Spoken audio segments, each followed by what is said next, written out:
Hello, everyone, and welcome to the audio commentary for Retrospectives Be Damned. Sorry, getting comfy. Episode 33. The director's cut. This is the director's cut version of episode 33. Let me just say straight off the bat, the reason I did a director's cut was when I first put together this episode and I cut it accordingly to the script. That's called an assembly. I started, rearranging stuff, cutting stuff around, taking things out that I didn't necessarily like. And once it was all done, I'm like, oh god, this is so delightful. I love this. And I watched it and I said, yeah, but, Chris, you like it, but would other people like this? Like, let's be real. Like, this is kind of, it's long in the tooth. So I told myself, you know what, you could cut this episode down, but save this version of the cut, and fuck it, you're going to re-release it as the director's cut. So to me, look, they're both canon, if you would, or whatever you want to call it. They're both the same episode. They're the correct episodes. Because really it's just, this has like an additional, I think like 7 extra minutes or something like that. And it's really more for moving the plot and stuff like that. So if you are into that sort of stuff, there you go. So straight out the bat, the idea, God, this episode moves quick. The idea of this episode, it swum in my brain for a long time. I had initially thought of all sorts of ideas for doing the last episode, but ultimately I was always like, I do want it to be time travel oriented. I do want us to go back in time and do something involving time travel. And when push came to shove, I finally realized, well, Chris, what you're really wanting to do is you should go back and retrospect your own show. Because think about it, you want to do time traveling, you want to go back and look at all the old stuff you did, you can do that. And the show is called Retrospectives Be Damned. So go and retrospect. Which is what I did. A lot of these time travels, the idea was we would go to an episode from each year. So we start in 2013 and we make our way all the way to the present day again to end the show. So a lot of it, some of the the one we just saw a moment ago, 2013, that was just by necessity because only the pilot episode was shot in 2013. And I don't live in that house anymore. Neither do my parents. So I had to use, so right then and there I knew, okay, the only thing I could do is use archival footage and green screen me in. And secondly, for sure, I cannot pick another episode because there's only one moment that we have there. So, moments like that were kind of tricky, but I made them work. Then again, here in 2014, I had more episodes to choose from. I had like 4 episodes or something like that.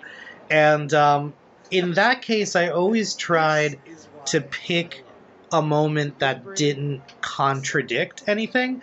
Because the time travel I wanted to do for this show was where it didn't contradict anything that had happened before. So in other words, like maybe the RBD guy was there in front of a screaming 2013 Chris. I mean, he had his eyes closed. He didn't notice anyone. He was screaming.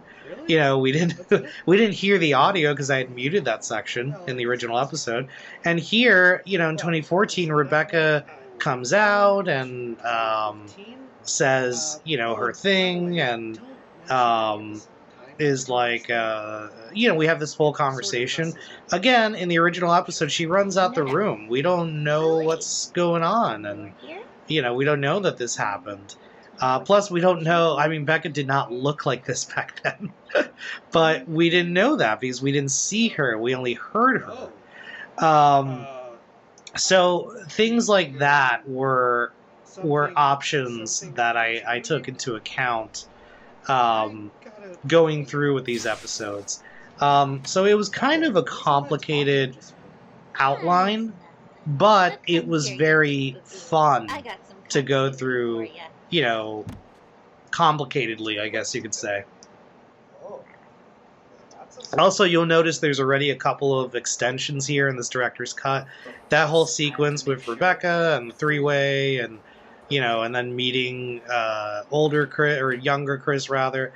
That was all cut in the version that was released initially, and the logic behind it was I realized the longer we didn't follow Chris, like our RBD guy, time traveling, like the longer it took to get to the next one, like once he leaves, we should leave with him. That was my thought process.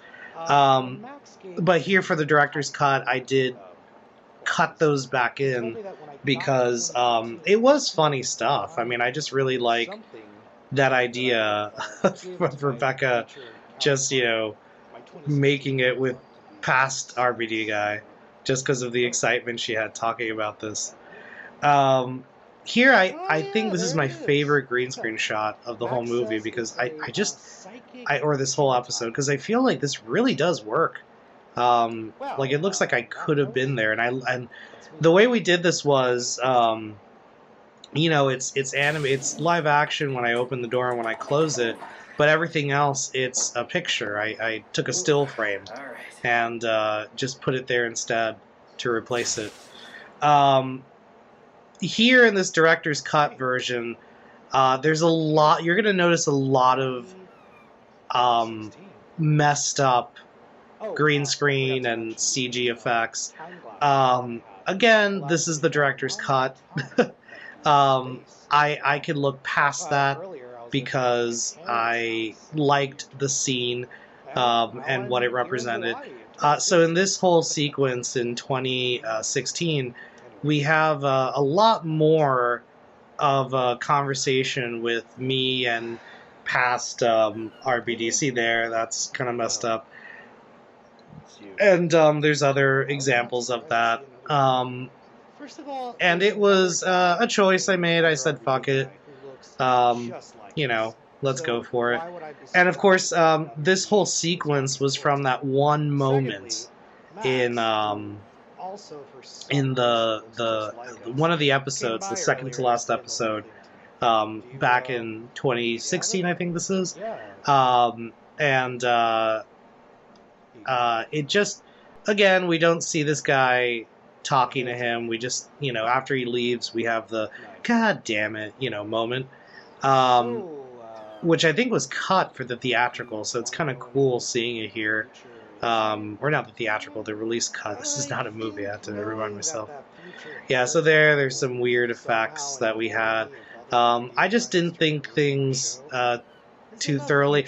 It was really strange because sometimes the green screen, I'm not sure what the error was when I was cutting it together, but there were some errors, like there. Oof, man, that just looks really bad. It looks like there's like this protection thing around me. So all this was cut to make for two reasons. One, I thought the effect looked bad, and two, see right there, good God.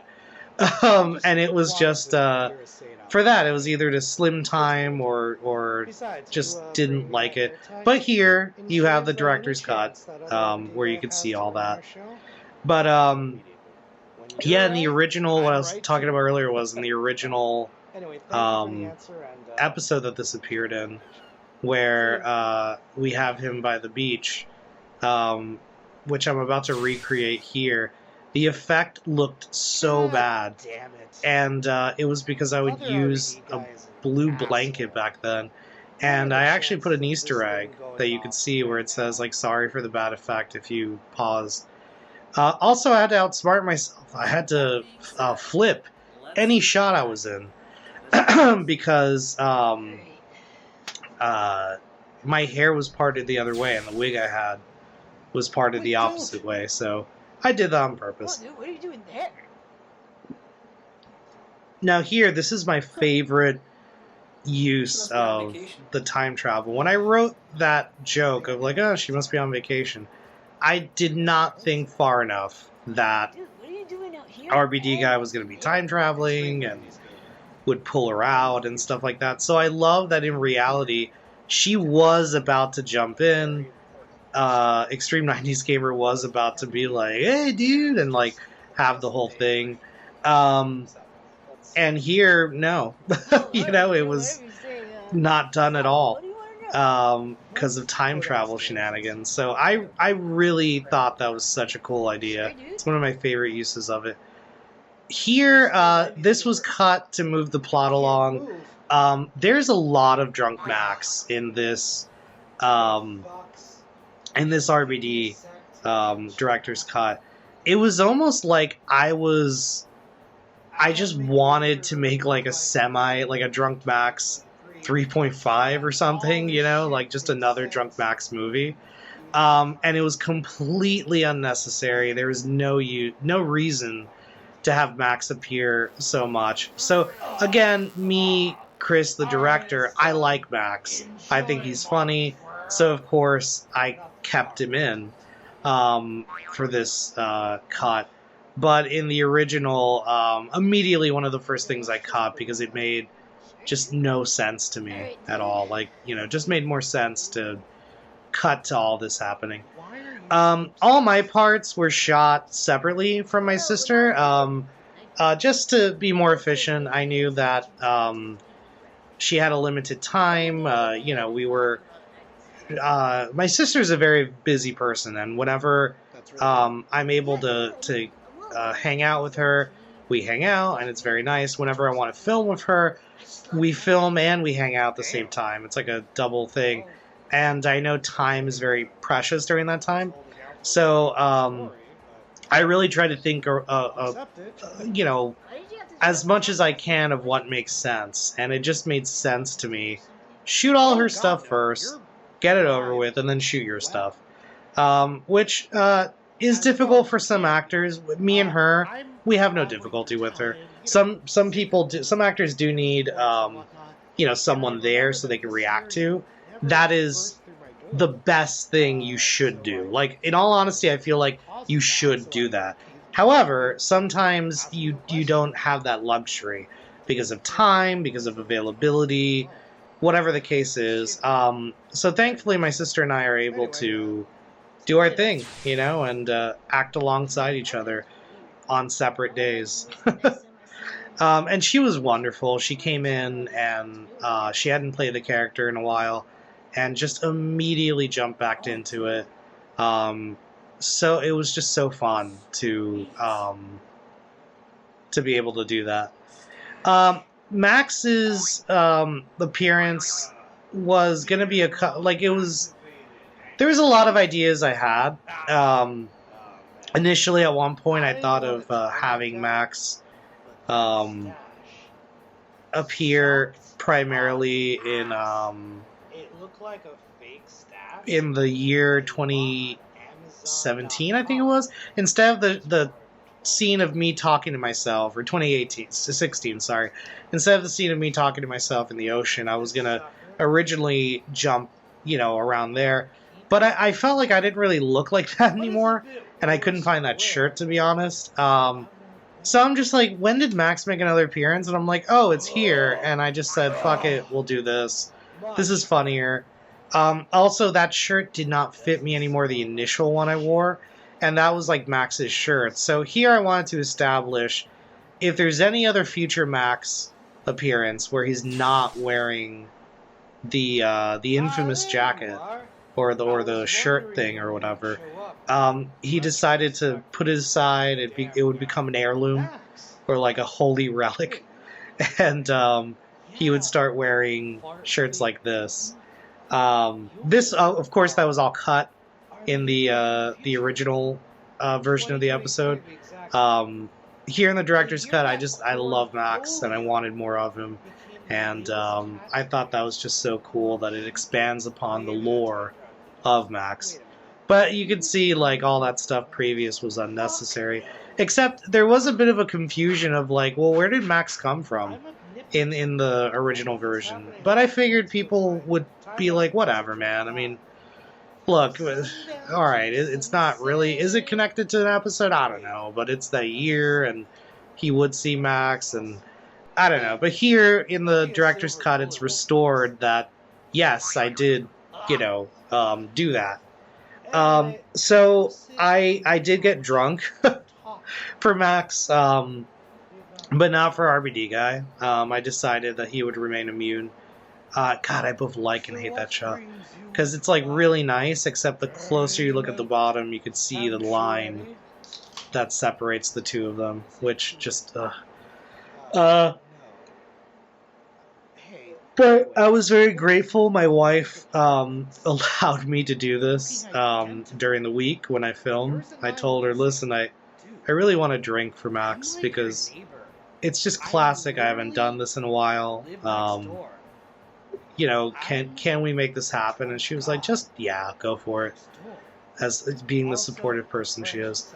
So I did... I would shoot all of RBD Guy first. All of this was shot in the same day.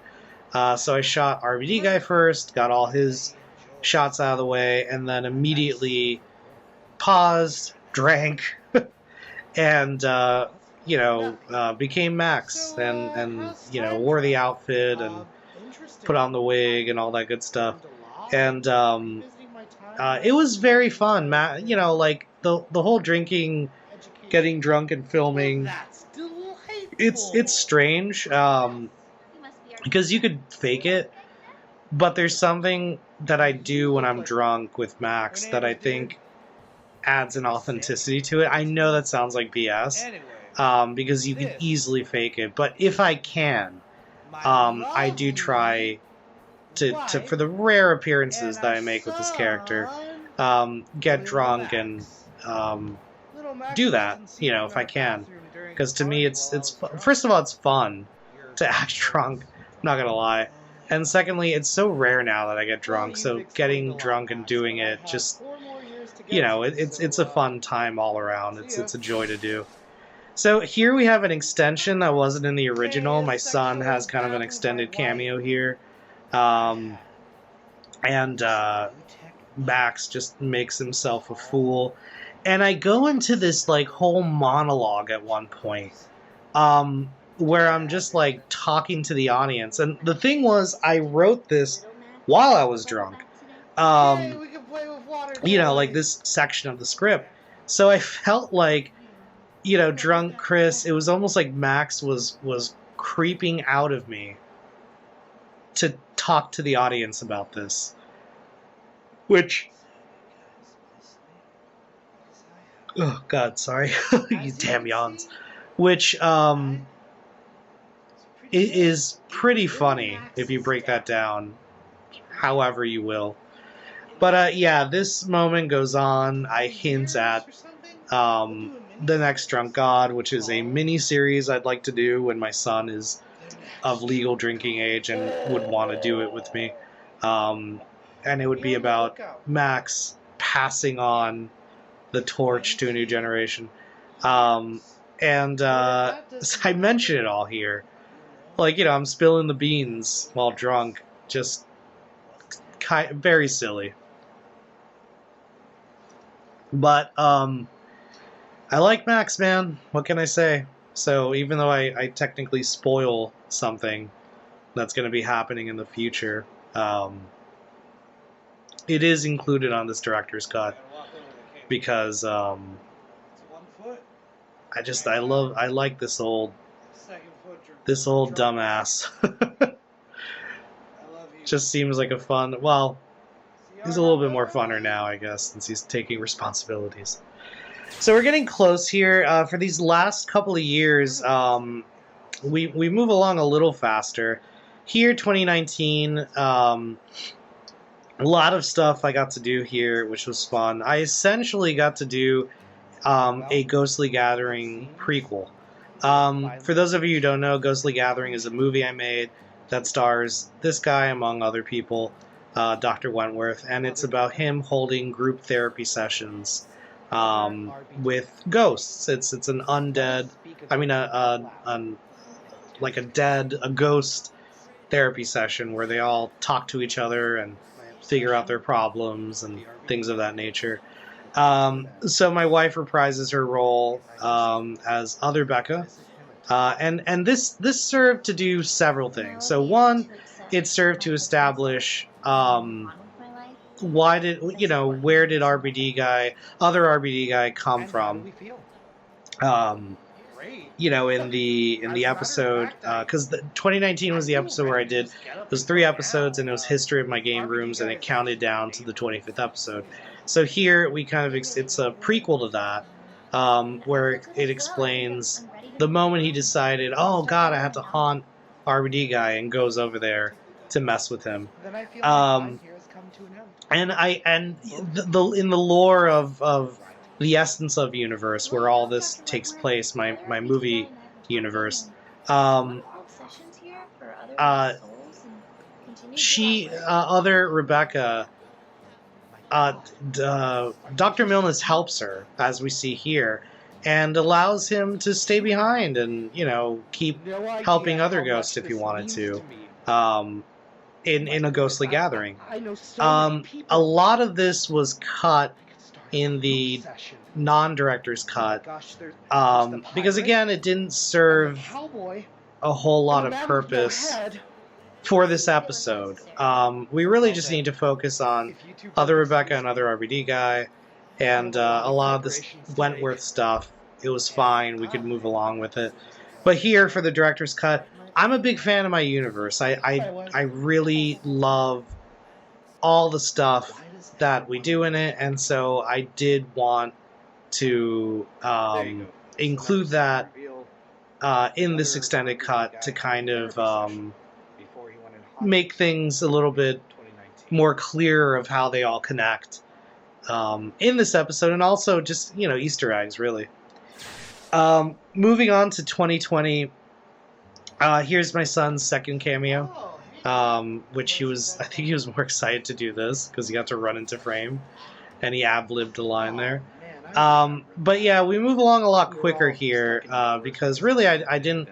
2020 was a tough year for all of us, and I wanted to show these guys didn't really interact with anyone or anything like this, because of social distancing and whatnot. And I kind of disconnected from RBD during that time. So this is almost a metaphor of that as well, where we just kind of move along and get going with everything. Episode 20, so here we have 2021. Again, moving along a lot quicker. I didn't even film anything additional. I was just like, look, I went back and I got, archival dailies of me acting and doing that. Originally, I was going to set it up and film it, and I'm like, what's the point? It's going to be the same camera shot anyway. You can't... What are you going to do, film it from behind? That's not really interesting. So that one was probably the simplest segment to shoot for the whole thing. And then here, this is the anamorphic episode, episode 30 that we jump into. I didn't know where I was going to, what the last year was going to be, but this made the most sense to me. Just because I felt like there was more I could get out of this moment. And plus, it was kind of funny to go back and assemble that outfit. And I still own that, and it was something that was very different from what I was wearing in episode 33. So it made sense to me to go back in time and to this point. And also to go back in time with my outfit and wear the same thing, including that god-awful wig that I chose to wear for that one episode. And again, nothing contradicts it, you're sure he meets him, and in the episode, he doesn't really mention anything, but, this could have happened in between takes or whatever you want to call it for the 30th episode. And it was also a really cool moment just to have RBD guy have a heart-to-heart with RBD guy at a time that's closer to who he is in circa 2033. And this origin of the Pizza Hut Reddit employee and all that, that is actually how I found out the Big New Yorker was coming back. And it did help with this episode. You know, I was outlining, I think, this episode when I found that out. And because it was late 2022 that was leaked. And I was like, oh my god, I gotta use this. You know, I have to use that in the episode. And also, I have to do, I have to use the Big New Yorker, because it was how ironic and how epic did the stars align. I was making the last episode, we were getting all nostalgic. I didn't really know how to end it. And Pizza Hut brings back something that I longed for 10 years ago, you know, like in real life and in the show. So it was like such a serendipitous moment. Probably one of my favorite moments of the show, just because of how everything aligned to make that happen. And it did. And so that's why this was all written in. And I remember I was getting concerned that it might go away by the time I get around to filming this episode. So actually, this was the first thing I filmed for this episode. You know, this whole, everything involving 2023, me at the beginning, and now this ending, all that was shot the very first day that we decided, you know, I started filming the 33rd episode. And it was because of that fear. And then while filming and cutting and everything, I'm like, is it still available? Because, you know, Pizza Hut says it's a limited time item. It's not going to be around forever. So I'm like, oh God, please release this. At least let me have this done before, because sometimes they take those things away really fast. And luckily, everything, it was still there. It was still around when I filmed this and when I released it. And hopefully when this comes out, it'll still be around. But yeah, I love this so much. I couldn't have thought of a better way to end the series by going back essentially to the first episode and doing this. And of course, we do have credits for the final episode because this was really like a short film because of like how much we did.